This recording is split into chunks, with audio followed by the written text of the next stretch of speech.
Oof, come on. Come on. Oof, come on.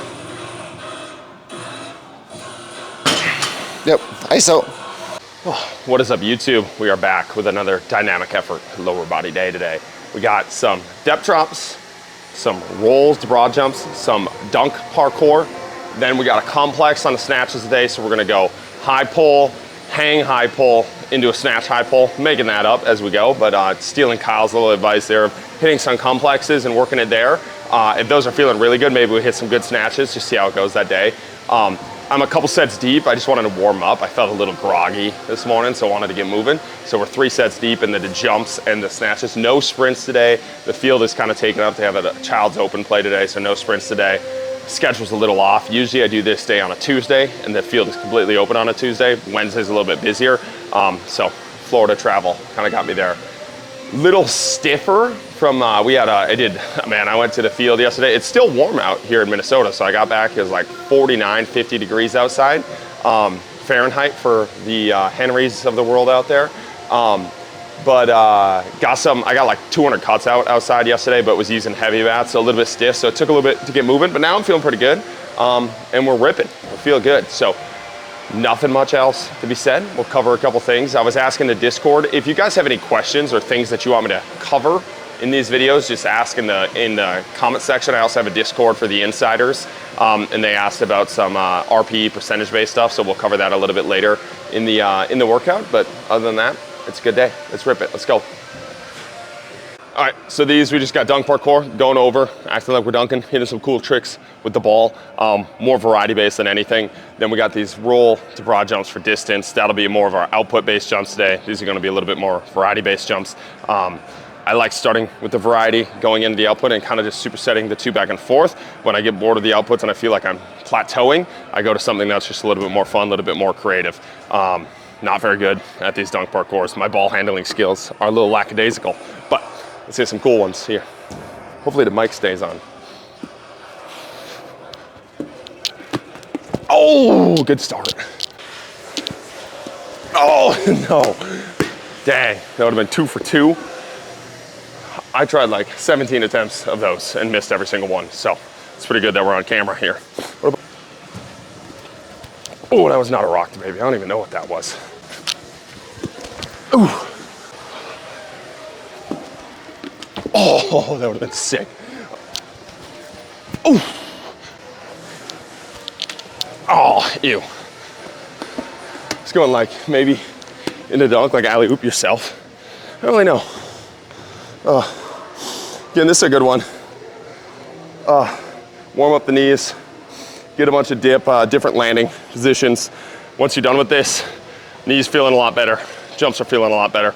Typically we'd take these to a jump mat, go do a jump mat after getting our jump mats broken. So our output-based jump is gonna be some super cat jumps and some roll jumps today. But typically we use this basically almost as a warm-up, but getting a ton of different landing positions, jumps with intent, jumps that are athletic, ton of different positions jumping out of, ton of different positions landing in. Feel really good after it, feel engaged after it, then we'll go jump mat. Whenever they get bored of the jump mat or they stop PRing, we'll come back here and we'll just kind of go back and forth there until we start getting results. Oh, yeah. Ooh. Oh, that's it.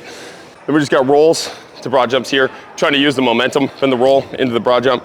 I'd like to say an animal stuck in transition is a dead animal. Trying to teach athletes to be smooth off the ground, quick off the ground, use the ground's momentum forward.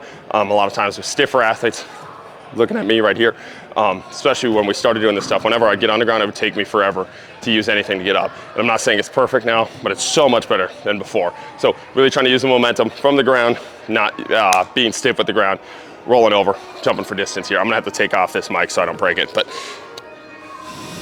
you guys are gonna see a PR here. Let's go.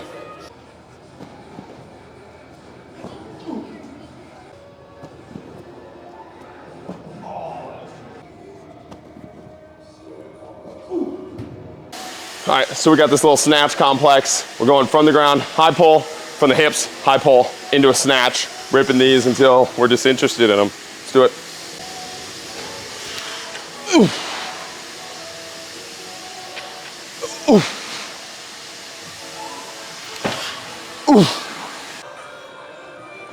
Beautiful. Oh my God, Welty. #1 YouTube fan.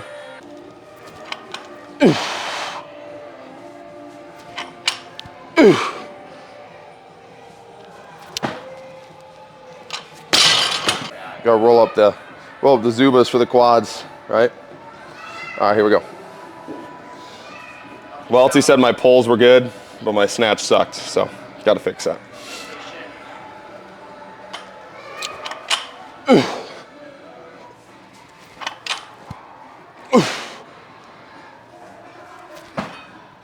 That felt better.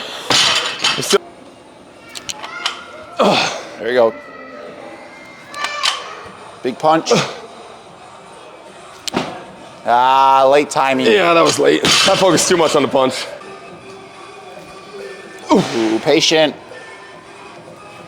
There we go.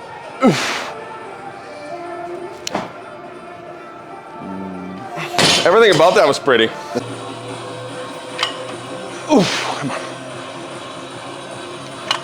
Come on.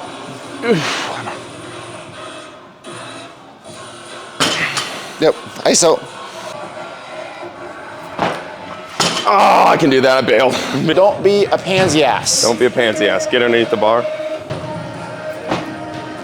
Ah, I was gonna bounce on That honestly might have been your best attempt. My elbow's fucked. Oh. So we're gonna go bail on the complex. We got a good set there. We're just gonna go heavy pulls until we can't do them anymore. We'll go 1 pull from the ground, 2 hang pulls. See how these go.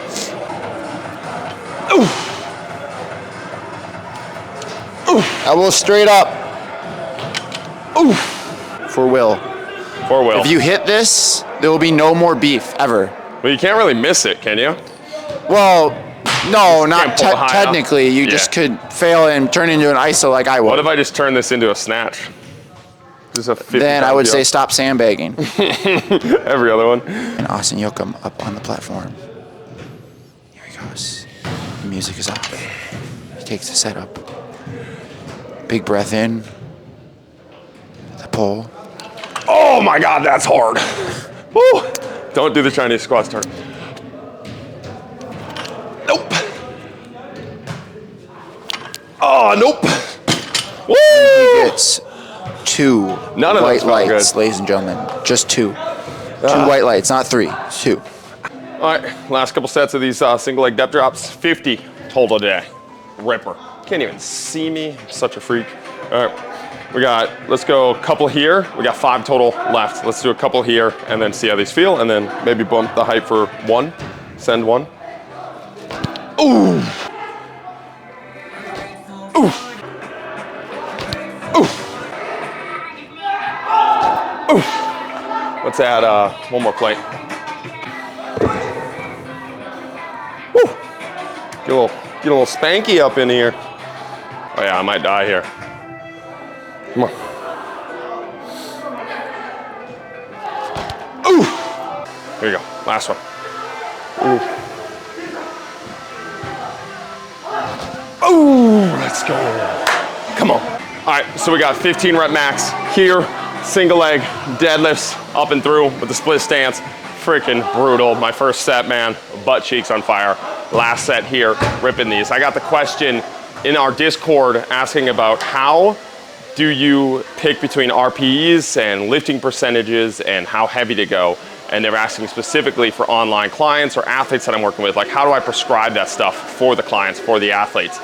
And this is something that I have a deep passion about in the strength conditioning world is stop holding the athlete's hand in this sense. Like the whole point of training is to eventually get them to a point to where they can train themselves, they understand their bodies, they know what works for them, they know what doesn't, they know how they feel. And I really believe the more you hand an athlete a sheet of paper telling them exactly what to do, the more they dissociate from what they're supposed to do. So there can be a time period where just like you're riding a bike, you have training wheels on that bike, and you're guiding them to understand, okay, was that a 7 or a 10? Was that an 8, a 10? Was that 80% of your max or 100% of your max? What's it look like on video? And you can go back and forth, you can have the training wheels, so you can teach them. But at some point, you have to take the training wheels off and let them prescribe what they're supposed to do that day. How heavy was that? How did that feel? How do you feel that day? And I really believe giving that ownership back to the athletes, giving that ownership back to the clients, although maybe frustrating on the front end because you have to deal with a little bit more back and forth. Again, a coach-athlete relationship there. There's a lot of mess in relationships. It's not a hierarchy, so there's a little bit more mess there. You might have a little bit more mess up on the training, maybe some misreps at the beginning, maybe going a little bit under-prescribed, but eventually you will get to a point in which the athlete can self-prescribe for themselves, and that is when the magic truly happens. That is when things really start to take off for that athlete, and they understand, oh my God, that's normally 70% of my weight and it feels like 100% of my weight. What am I doing recovery-wise? Why do I feel like this today? Or it's normally 100% of my weight and now it feels like 70%. What am I doing? Like, what are the right things? And you can start to have these discussions, but it's so much better than just handing a sheet of paper to an athlete and telling them, this is exactly what you're going to do today. It's the zombie apocalypse, man. For their entire lives, every single thing that they do, they are told what to do. They go to class, they're told what to do. They go to breakfast, they're told what to eat. They go to practice, they're told where they're supposed to be, what position they play, what schemes they're running that day, what play they're running that day, right? So in the weight room, you can give some of that athletic ownership back to the athletes and allow them to play around with some of those things, right? So I really believe giving them ownership over the percentages, taking the training wheels off for this RPE, whatever, and I don't even care if the percentage RPE, however you want to do it. Like, have a philosophy there, stick to it, and teach your athletes how to understand their own bodies rather than how to understand your system and what it is for that day. I know that's going to trigger a lot of coaches. Well, my athletes don't know. Again, it doesn't take that long. It's the same as you. The only reason I know my RPE and how heavy things are is because I've spent time learning and understanding my body. If you never give your athletes the time to do that, they're never going to understand. They're always going to be waiting for the training wheels that you give them. Take the training wheels off, allow them to train the way they're supposed to train, allow them to understand their bodies just a little bit better. Watch the magic that comes from that. All right, let's do this. I'm gonna strap up here. Shit's gonna be heavy. 15 reps, here we go.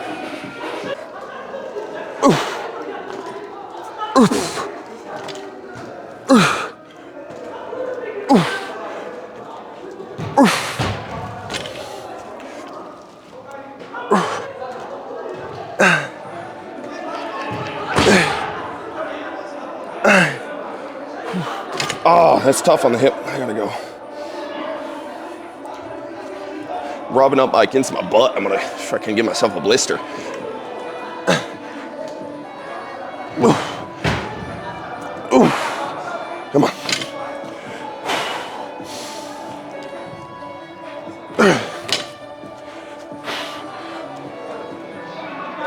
Come on. Last one. Oh. That's a pump, man. God dang. Butt cheek. I was rubbing all up in there. Gotta get some pants, bro. Woo. All right, leg number 2. Wow.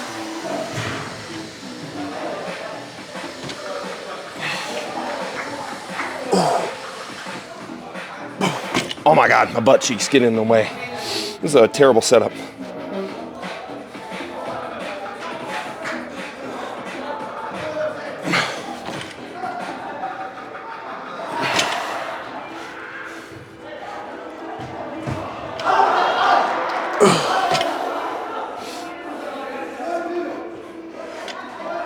There we go.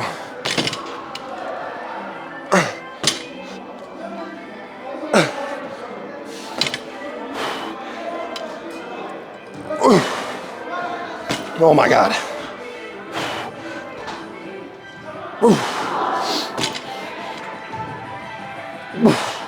Oh.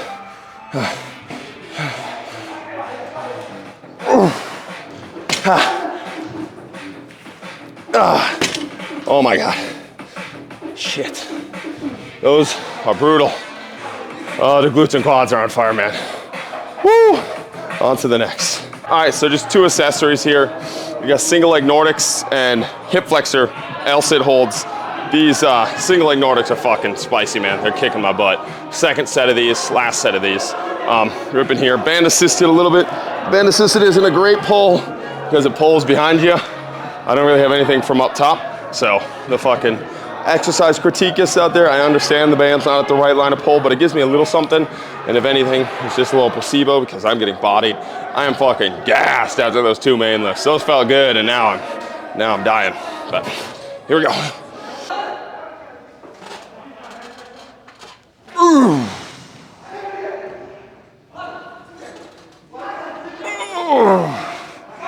bellies are money.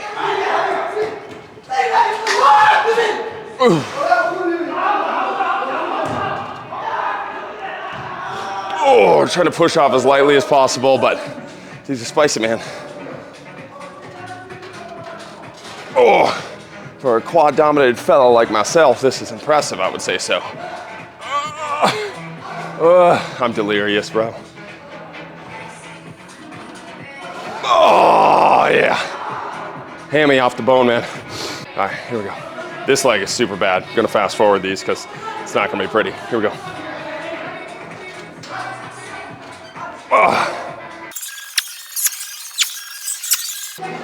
Oh, yeah. All right, L sits, then we're out of here. Let's do it. If there's an exercise I'm top 10 in the world worst at, it's gonna be these, man. These are freaking hard. I think they're hard for everybody, but I'm 230 pounds, 225, 230 round up if I'm telling people just how big I am. But like 224, 225, and I think 220 pounds of that are in my quads, right? The rest of my upper body and everything else is just completely nothing. So picking up those 220 pound quads, man, brutal. So just got a 30-second hold here. I'm probably not gonna talk a lot when we're ripping these because I'm just gonna swear a lot. So here we go.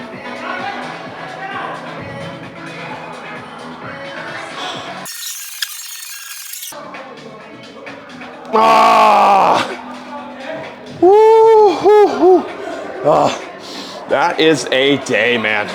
I already hit so we had with these seated frog stretches. I didn't show those last week. I keep doing them with the morning crew because it's nice to just talk, but it's just a seated stretch here. Put dumbbells on the hips, stretching them out like that. Felt amazing. We had a 2-minute hold of that this morning. Only thing I got left is hops, which I want to do outside in the grass. It's warm enough outside to do those. So I'll do those outside 2 to 5 minutes while I'm BPing. And then we got some hip lifts. And I know I'm gonna get yelled at here, but I know I said don't skip things in your program for something else. This is where the nuance comes in, specifically for myself. I know, catch my breath after those were hard. But when I do a lot of glute stuff, my swing, so I'm gonna go straight to swinging right after this. When I do a ton of glute stuff, specifically like abduction stuff, I start collapsing, so it gets fatigued. I stop being able to break off of that, and then I collapse, and my swing goes to garbage. So I'm gonna do my swings right away after this, hit probably 200 cuts today, and then I'm gonna hit my glute bridge iso, my glute raise iso, so it's just a side raise, picking up sideways just like that. 2-minute hold there, and so we'll do both of those at the field. So I'm not skipping the program, not doing anything like that. I just know once that starts to fatigue, my swing goes to shit for some reason or another. Actually, not some reason, it's just that muscle's fatigued. So it's a good day.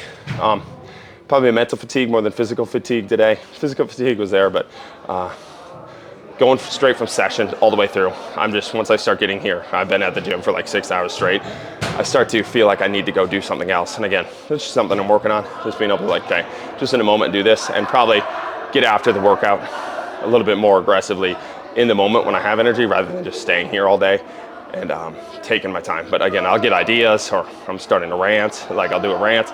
It just takes a little bit more time, and then by the end of the workout, I'm a little bit more fatigued than I would like to be in the mental sense. Like I feel like I need to rush to get out of here.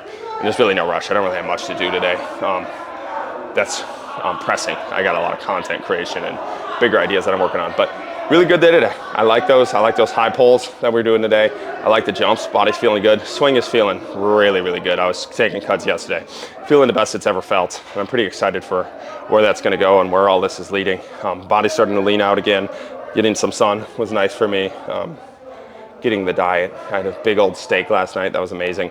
When I was traveling, there was little less. I mean, I had a couple of home-cooked meals with Kyle that he made me. Unbelievably blessed to have a friend like him that was cooking me home-cooked meals, but the rest of it I was just kind of gas station food, back and forth.